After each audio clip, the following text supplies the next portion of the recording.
The morning sun cast long shadows across the cobblestone courtyard of Buckingham Palace, as thousands of tourists gathered for the changing of the guard ceremony.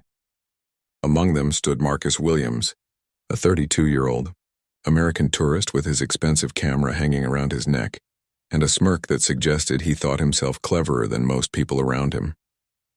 Marcus had been planning this trip to London for months, but not for the reasons most tourists visit. He was a social media influencer with over 2 million followers on various platforms, and he made his living by creating viral content that often pushed boundaries.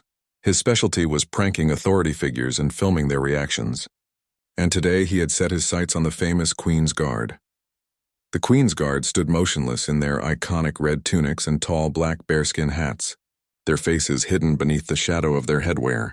To most visitors, these soldiers represented centuries of British tradition and military precision. To Marcus, they represented his next viral video opportunity. Standing at his post near the palace gates was Sergeant James Morrison, a 28-year-old career soldier who had served 3 tours in Afghanistan before earning his position with the Queen's Guard. James took immense pride in his role, understanding that he was not just a tourist attraction, but a serving member of the British Army responsible for protecting the royal family and upholding a tradition that stretched back hundreds of years. As the crowd grew thicker, Marcus began positioning himself closer to the guards, his camera ready. He had done his research and knew that the guards were trained to remain motionless and silent, unless there was a genuine security threat. This knowledge gave him confidence that he could push boundaries without facing serious consequences. The morning air was crisp, and the excitement among the tourists was palpable. Children pointed excitedly at the guards while parents snapped photos. Tour guides explained the history and significance of the ceremony to their groups. But Marcus was focused on something entirely different. He started small, making faces at the guard nearest to him while his girlfriend Sarah filmed with her phone.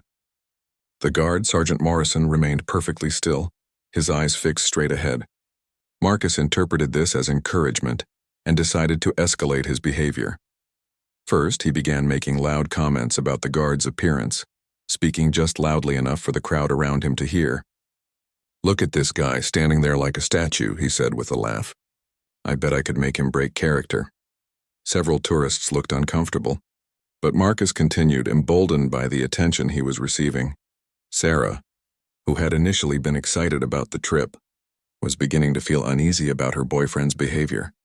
She had seen him pull stunts before, but there was something different about this setting that made her nervous.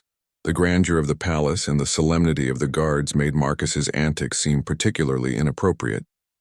As the minutes passed, Marcus grew bolder. He began waving his hands in front of the guard's face, trying to get a reaction. The other tourists started to move away, clearly uncomfortable with the situation. A few people could be heard making disapproving comments, but Marcus either didn't hear them or chose to ignore them. Sergeant Morrison, meanwhile, was acutely aware of what was happening but remained focused on his duty. He had dealt with disrespectful tourists before, and his training had prepared him for situations like this. However, as Marcus's behavior became more aggressive, James began to feel a familiar tension building in his shoulders. The changing of the guard ceremony was set to begin in just 20 minutes, and the crowd was reaching its peak size. Palace security officers were positioned throughout the area, but they were focused on more serious potential threats and had not yet noticed the escalating situation near the main gate. Marcus pulled out his phone and began taking selfies with the guard in the background. Making exaggerated faces and gestures, he was live streaming now, and his follower count was climbing as viewers tuned in to watch what would happen next. The comments on his stream were mixed, with some encouraging him to go further, while others expressed concern about his behavior. The atmosphere around the guard post was becoming increasingly tense.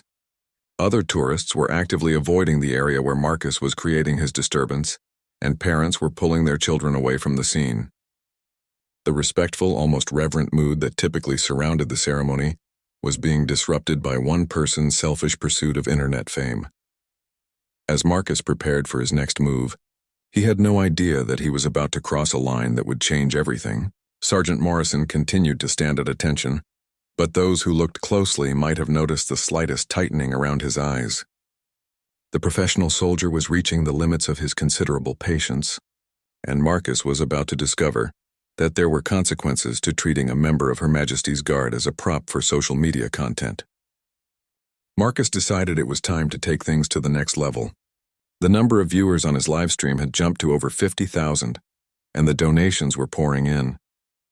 Comments were flying across his screen, with followers daring him to do increasingly outrageous things to get a reaction from the stoic guard. "Watch this. Guys," Marcus announced to his phone camera, his voice carrying across the courtyard. "I'm going to see if this robot actually has any human emotions." He approached Sergeant Morrison more closely, now standing just inches away from the soldier's polished boots. Sarah grabbed his arm, whispering urgently, "Marcus, maybe we should stop. People are staring, and not in a good way." But Marcus shrugged her off, too caught up in the adrenaline of performing for his audience to listen to reason. The first real boundary Marcus crossed was when he reached out and tapped the guard's rifle. The moment his finger made contact with the weapon, Sergeant Morrison's training kicked in. While he couldn't break his pose, every muscle in his body tensed. Touching a soldier's weapon was not just disrespectful, it was potentially dangerous and definitely against protocol. A nearby palace security officer finally noticed the commotion and began walking toward the scene, but he was still several yards away and moving slowly through the thick crowd. Marcus, oblivious to the approaching security, was reading the comments on his stream and feeding off the encouragement from his more reckless followers. Okay, Marcus said to his camera. "They want me to try something bigger. Let's see if I can get this guy to laugh." He began making increasingly ridiculous faces and noises, jumping around in front of the guard like a court jester. The crowd that had gathered was no longer amused. They were actively uncomfortable, and several people had begun recording the incident on their own phones. Sergeant Morrison's jaw clenched almost imperceptibly. He had served his country in some of the most dangerous places on Earth, had seen combat, had lost friends in the line of duty. Now he was being treated like a carnival attraction by someone who clearly had no understanding of what the uniform represented or what sacrifices had been made by those who wore it. Marcus then made a critical error in judgment. Emboldened by what he perceived as the guard's complete passivity, he decided to try to provoke a reaction by making personal insults. "Come on, man," he said loudly. "Don't you have any pride? Standing here like a toy soldier while everyone laughs at you?" The words hit their mark. James Morrison had endured physical hardships, dangerous missions, and the loss of comrades. But being called a toy soldier by someone who had likely never served anyone but himself struck a nerve.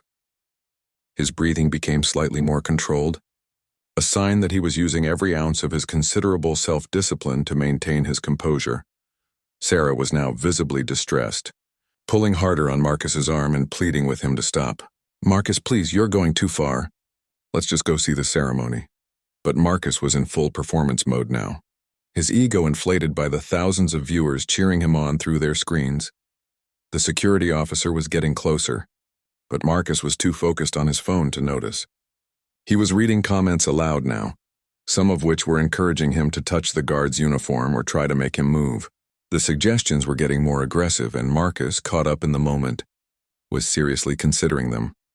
An elderly British man in the crowd finally spoke up, his voice carrying the authority of someone who had clearly seen enough. "Young man, you need to stop this nonsense immediately. You're being disrespectful to a serving soldier." His words were met with murmurs of agreement from other tourists, but Marcus simply laughed. "Relax, old man," Marcus replied dismissively. "It's just a bit of fun. These guys are paid to stand here and take it." The comment revealed just how little Marcus understood about the role and responsibilities of the Queen's Guard, and how completely he had missed the point of what they represented. Sergeant Morrison's hands, holding his rifle in the ceremonial position, tightened almost imperceptibly around the weapon. He was a professional soldier being mocked by someone who treated military service as entertainment. The irony was not lost on him that he was sworn to protect even those who showed such contempt for what he represented. The tension in the courtyard was becoming palpable. Other guards stationed nearby were aware of the situation, though they remained at their posts.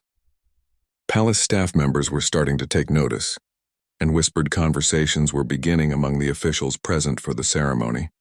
Marcus, however, was completely oblivious to the changing atmosphere around him. He was too busy counting his new followers and calculating how much money this stunt was likely to make him. In his mind, he was winning. He had no idea that he was about to push the situation past the point of no return. As he prepared for what he planned to be his grand finale, Marcus had no way of knowing that Sergeant Morrison was not just any guard. He was a decorated veteran who had earned multiple commendations for his service, including a medal for bravery under fire.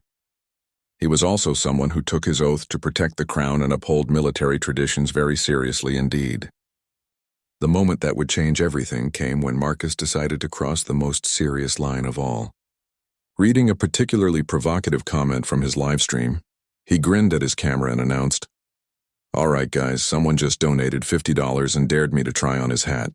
Let's see if we can borrow some royal headwear." Sarah's face went pale.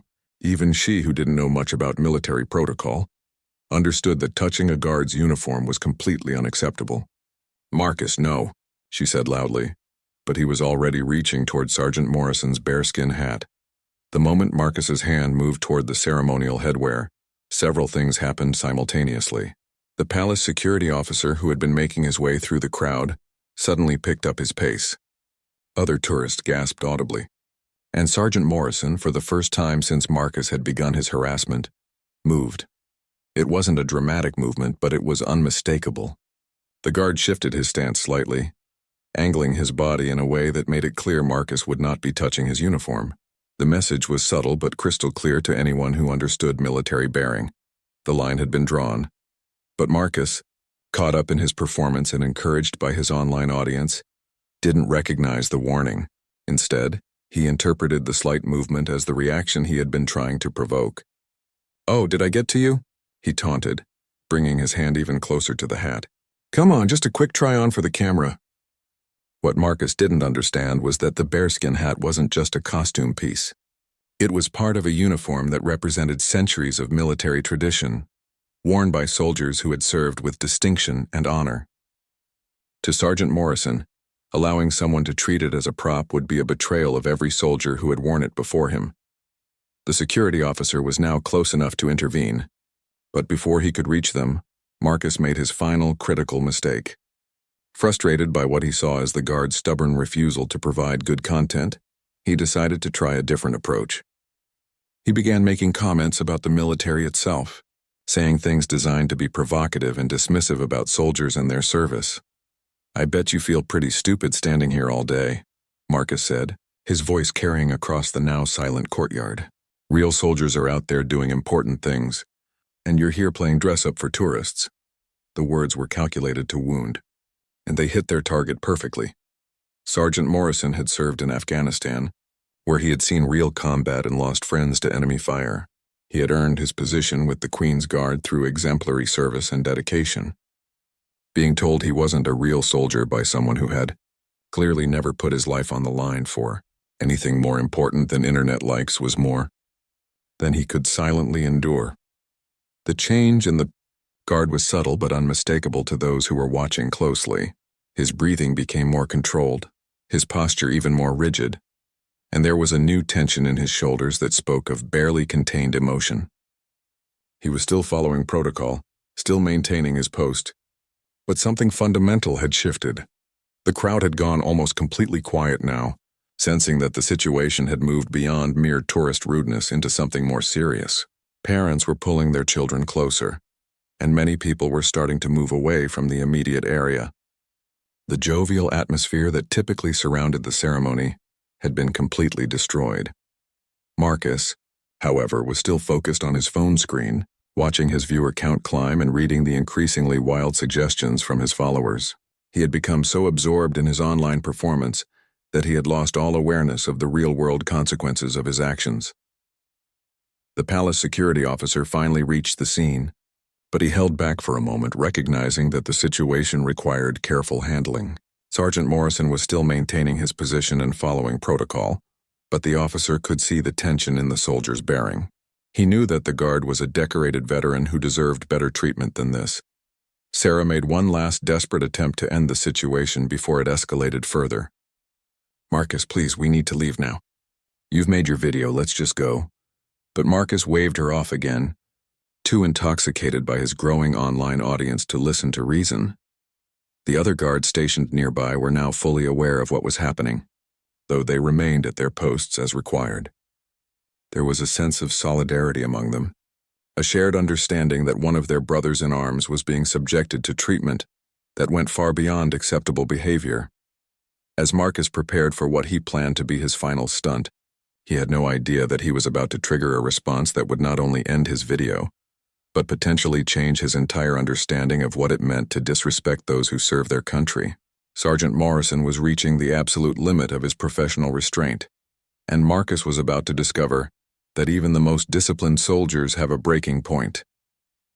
As the security officers moved to escort Marcus away from the scene, something unexpected happened that would make this incident truly memorable. An elderly gentleman stepped forward from the crowd, his military bearing unmistakable despite his civilian clothes. He wore a small lapel pin that those familiar with military decorations would recognize immediately. "Excuse me, officers," the gentleman said in a clear, authoritative voice. "Before you remove this young man, I think there's something he should know." The security officers paused, recognizing something in the man's demeanor that commanded respect. The gentleman turned to face Marcus directly. "My name is Colonel William Hartsworth, retired. I served with the Welsh Guards for 35 years. He gestured toward Sergeant Morrison, who was still facing away from the group. "That soldier you've been insulting is Sergeant James Morrison. He served 3 tours in Afghanistan, was wounded in action, and received the Military Cross for extraordinary bravery." Marcus's face began to pale as the gravity of the situation started to dawn on him. His phone was still in his hand, but he had stopped streaming without realizing it. The crowd was completely silent, hanging on every word the colonel spoke. "Sergeant Morrison once carried 2 wounded comrades to safety under heavy enemy fire," Colonel Hartsworth continued, his voice carrying across the courtyard. "He spent 4 months in hospital recovering from his own injuries. The uniform he wears represents not just tradition, but genuine service and sacrifice. You've been mocking a genuine war hero." The words hit Marcus like a physical blow. He had assumed the guard was just a ceremonial soldier, someone playing dress-up for tourists. The idea that he had been taunting a decorated veteran who had actually risked his life in combat made his stomach turn. His followers had been watching him disrespect someone who embodied everything he himself was not. Sarah covered her face with her hands, mortified beyond words. She had known Marcus was capable of poor judgment, but she had never seen him be genuinely cruel to someone who deserved respect.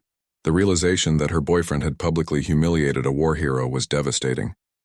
Colonel Hartsworth wasn't finished. "The bearskin hat you tried to touch has been worn by soldiers who died defending this country. The rifle you put your hands on is carried by men who have used similar weapons to protect people like you. Your behavior today has been a disgrace." The crowd murmured its agreement, and several people began applauding the colonel's words. Marcus found himself at the center of a very different kind of attention than he had been seeking. Instead of viral fame for breaking a guard, he was becoming infamous for disrespecting a genuine hero. One of the security officers spoke up. "Colonel, thank you for that context. It makes this situation even more serious than we initially understood." He turned back to Marcus. "Sir, you need to come with us now. You'll be questioned about this incident and banned from the palace grounds." But before they could move, Sergeant Morrison did something that surprised everyone. He executed another perfect military turn, rotating back to face the group. For the first time since the incident began, he spoke, his voice clear and professional. "Sir," he said, addressing Marcus directly, "I accept your apology." The words hung in the air because Marcus had never actually apologized, and everyone present understood the sergeant's meaning perfectly. He was giving Marcus one chance to do the right thing. Marcus stood there, his mouth opening and closing like a fish out of water. His phone hung limply at his side, his confidence completely shattered. The crowd waited to see if he would rise to the moment or continue to demonstrate his poor character. Sarah stepped forward and whispered urgently in his ear, "Marcus, this is your chance. Please, just apologize. Do the right thing for once." The silence stretched on as Marcus struggled with his ego. Here was a decorated veteran, someone who had genuinely risked everything for his country, offering him a way to salvage some dignity from the situation. All he had to do was acknowledge his mistake and show some basic human decency. Colonel Hartsworth watched the young man with a mixture of disappointment and hope. He had seen young people make mistakes before, and he believed in the possibility of redemption, but he also knew that character was revealed in moments exactly like this one. The crowd held its collective breath. Even the other guards, while maintaining their positions, seemed to be waiting to see how this confrontation would resolve. The tourist who had started the day thinking he could make a soldier break character was now faced with a choice that would define his own character. Marcus looked around at the faces, surrounding him the disappointed tourists, the stern security officers, the patient colonel, his mortified girlfriend, and finally at Sergeant Morrison himself. The guard's eyes held no anger, only a quiet dignity that made Marcus's behavior seem even more shameful by comparison. The next few seconds would determine whether Marcus was capable of growth and humility, or whether he would double down on his disrespectful behavior and confirm everyone's worst assumptions about him. The breaking point came when Marcus made a comment that crossed every possible line of decency. Looking directly into his camera with a smug expression, he said, "I bet this guy never even saw real action. Probably just joined up to play soldier and look pretty for the tourists." Those words hung in the air for a split second before everything changed. Sergeant Morrison had lost 3 close friends in Afghanistan, had been awarded the Military Cross for gallantry under fire, and had spent months in physical therapy after being wounded by an improvised explosive device. Being told he had never seen real action was the final insult he could endure. What happened next was swift, controlled, and completely within military protocol, but it was also unmistakably a response to Marcus's behavior. Sergeant Morrison executed a perfect about-face turn, rotating exactly 180 degrees to face directly away from Marcus. The movement was sharp, precise, and loaded with meaning that anyone familiar with military bearing would immediately understand. The crowd gasped. Even tourists who didn't fully grasp the significance of military protocol could sense that something important had just happened. The guard's movement was a clear statement. Marcus was no longer worthy of even being acknowledged. It was a rejection so complete and professional that it was more devastating than any verbal response could have been. Marcus, however, completely misread the situation. In his ignorance, he thought the guard had finally broken character and was giving him the reaction he wanted.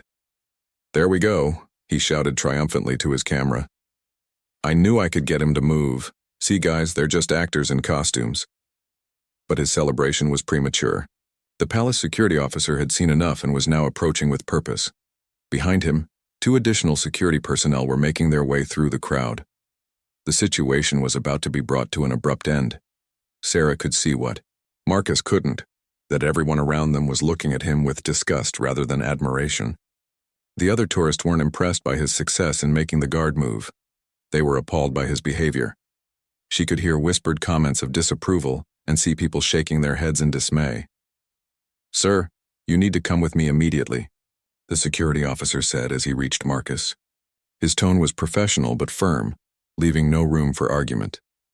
"Your behavior is unacceptable and you're disrupting a ceremonial function." Marcus looked genuinely surprised. In his mind, he had been putting on a harmless show for his followers. He had no understanding of the protocols he had violated, or the disrespect he had shown to a serving soldier. "What's the problem?" he asked, still holding his phone up to continue streaming. "I was just having some fun with the guard." The security officer's expression hardened. "Sir, you have been harassing a member of Her Majesty's Armed Forces. You've made inappropriate contact with military equipment, and you've disrupted a state ceremony. You need to end your recording and come with us now." For the first time since the incident began, Marcus seemed to realize that he might be in actual trouble. His confident demeanor faltered slightly as he looked around and saw the hostile faces of the crowd. His live-stream chat was exploding with comments, but now many of them were criticizing his behavior rather than encouraging it. Sergeant Morrison remained in his new position, facing away from the disturbance. His message was clear and powerful. Marcus was beneath his notice, unworthy of acknowledgement. Other guards maintained their posts, but there was a palpable sense of solidarity among them, a shared understanding that their colleague had been subjected to unacceptable treatment. The security officer gestured for Marcus to lower his phone, but he hesitated, still thinking about his audience and the potential viral nature of whatever was happening. "Can I just finish explaining to my followers what's going on?" he asked, apparently still not grasping the seriousness of the situation. "No, sir. The recording stops now," the officer replied firmly. "You can either comply voluntarily or we can take additional measures to ensure compliance." Sarah stepped forward, finally finding her voice. "Marcus, please just do what they're asking. You've caused enough problems." She was clearly embarrassed and frustrated with her boyfriend's behavior, and her words carried a weight that seemed to finally penetrate his thick skull. The crowd had formed a loose circle around the incident now, and Marcus began to realize that he was not the hero of this story in anyone's eyes except possibly his own. Children were staring at him with confusion, parents with anger, and elderly visitors with expressions of deep disappointment. An older veteran in the crowd, recognizable by his regimental tie and military bearing, spoke up loudly enough for many to hear. "That young man should be ashamed of himself. These guards are serving soldiers who deserve respect, not harassment." His words were met with murmurs of agreement from throughout the crowd. Marcus was beginning to understand that the sympathy of the audience was entirely with the guard he had been tormenting, not with him.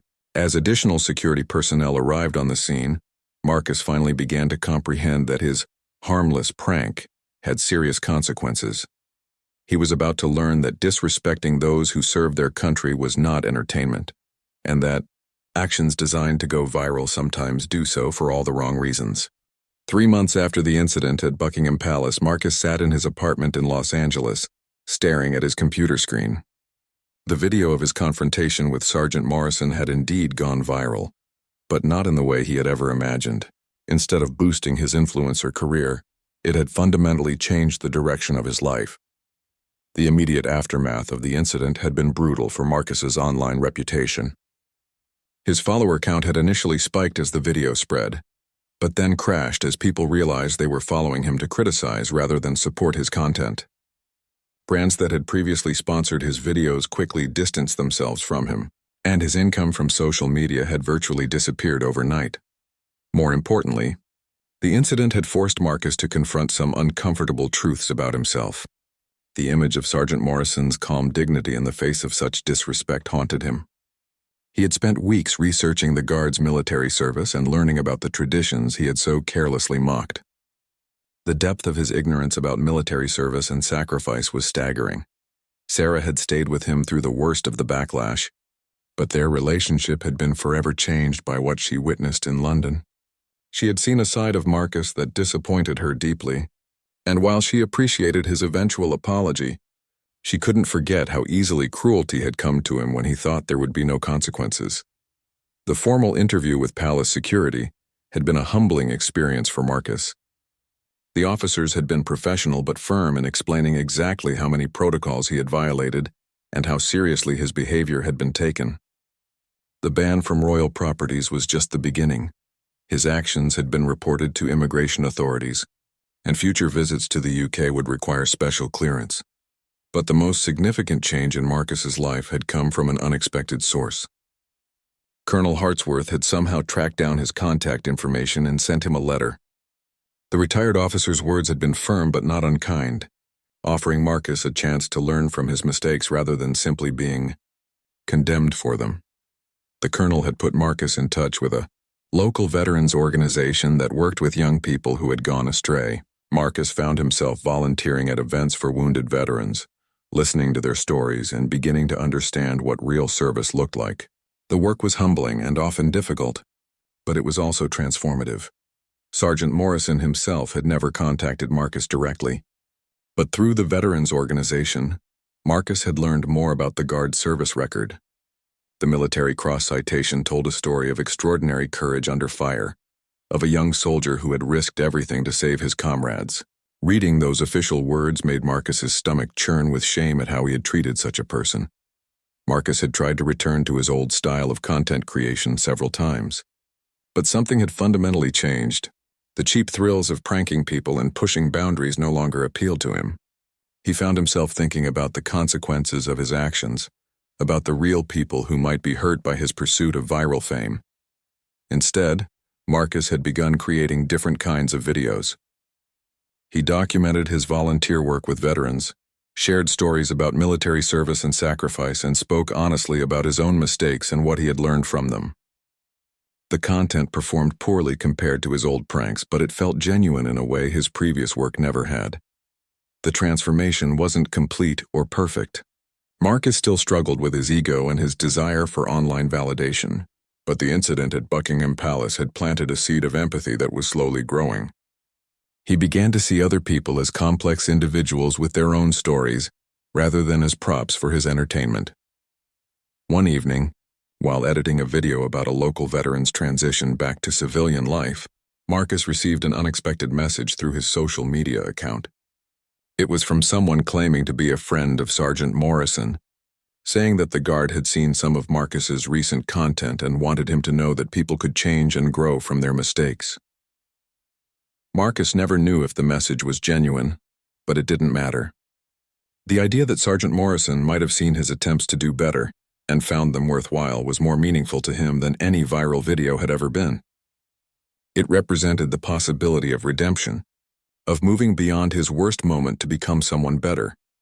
The young man who had once treated a decorated veteran as a joke had learned that real strength came not from tearing others down for entertainment, but from building them up and honoring their service. The guard who had maintained his dignity in the face of disrespect had taught Marcus more about character in a few minutes than he had learned. In years of pursuing empty online fame, Marcus's story became a powerful reminder that our worst moments don't have to define us, but they can transform us if we're willing to learn from them.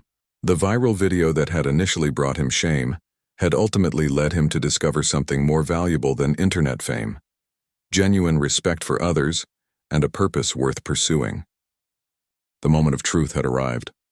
Marcus stood in the center of the silent crowd, every eye upon him, waiting to see what kind of person he truly was beneath his social media persona. The weight of Sergeant Morrison's dignified offer hung in the air, and even Marcus could feel the significance of this moment. Slowly, Marcus lowered his phone completely and looked directly at Sergeant Morrison. For the first time since the incident began, he seemed to see the guard as a real person, rather than a prop for his entertainment. The soldier's calm professionalism, in the face of such disrespect, made Marcus's behavior seem even more childish and inappropriate. Marcus began, his voice barely above a whisper. The confident, cocky tone that had characterized his earlier taunts was completely gone. "I'm sorry, Sergeant. I didn't know. I should have known, but I didn't think." He struggled to find words that could adequately express his regret. The crowd remained silent, but there was a subtle shift in the atmosphere. Marcus continued, his voice growing stronger as he found his footing. "I was completely wrong. I treated you like you weren't a real person, like you were just there for my entertainment. That was inexcusable." Sergeant Morrison nodded slightly, acknowledging the apology with the same dignity he had shown throughout the entire ordeal. "Thank you, sir," he said simply, then added, "Perhaps this experience will help you understand that everyone deserves basic respect, regardless of their job or circumstances." Colonel Hartsworth stepped forward again, his expression somewhat softer than before. "Young man, it takes character to admit when you're wrong. The fact that you're capable of apologizing suggests there's hope for you yet." His words carried the authority of someone who had spent decades evaluating character under pressure. Marcus turned to address the crowd that had witnessed his shameful behavior. "I want to apologize to everyone here too. I disrupted what should have been a meaningful ceremony, and I disrespected not just Sergeant Morrison, but all of you who came here to honor British traditions." Sarah stepped closer to her boyfriend, relief visible on her face. She had been terrified that he would be too proud to admit his mistakes, and seeing him finally show some humility gave her hope that this incident might actually teach him something important. The security officer who had been preparing to escort Marcus away paused in his duties. "Sir, your apology is noted, but there are still consequences for your actions. You'll need to be formally interviewed about this incident, and you're banned from all royal properties for the remainder of your visit to the UK." Marcus nodded, accepting the consequences without argument. "I understand. I deserve whatever punishment you think is appropriate." The change in his demeanor was remarkable. The arrogant influencer had been replaced by someone who seemed genuinely remorseful for his actions. An unexpected voice spoke up from the crowd. It was the elderly British gentleman who had first criticized Marcus's behavior. "I have to say, young man, your apology seems genuine. Perhaps you've learned something valuable today about respect and humility." The crowd began to disperse as the immediate drama concluded, but many people lingered to shake Colonel Hartsworth's hand or nod respectfully to Sergeant Morrison. The incident had reminded everyone present of the real meaning behind the ceremony they had come to witness. As Marcus was led away for questioning, he turned back one last time to look at Sergeant Morrison.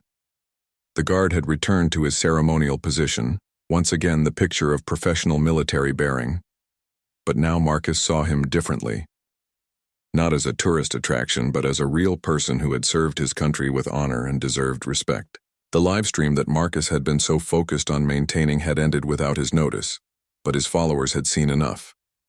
The video began circulating on social media, but not in the way Marcus had intended. Instead of going viral as a successful prank, it became a powerful example of how not to treat people who serve others. Comments poured in criticizing Marcus's initial behavior, while praising his eventual apology and the dignity shown by Sergeant Morrison. Many viewers shared their own stories about military family members and the importance of respecting those who serve. The video became a teaching moment about character, respect, and the difference between harmless fun and genuine cruelty. Colonel Hartsworth remained near the guard post for a few more minutes, sharing a brief word with Sergeant Morrison. The two military men, separated by decades of service but united by their commitment to duty and honor, exchanged a look of mutual understanding that needed no words. As the changing of the guard ceremony finally began, the crowd that remained was more respectful and attentive than usual. Marcus's disruption had inadvertently reminded everyone of the real significance of what they were witnessing. Not just a tourist attraction, but a living connection to centuries of military tradition and service.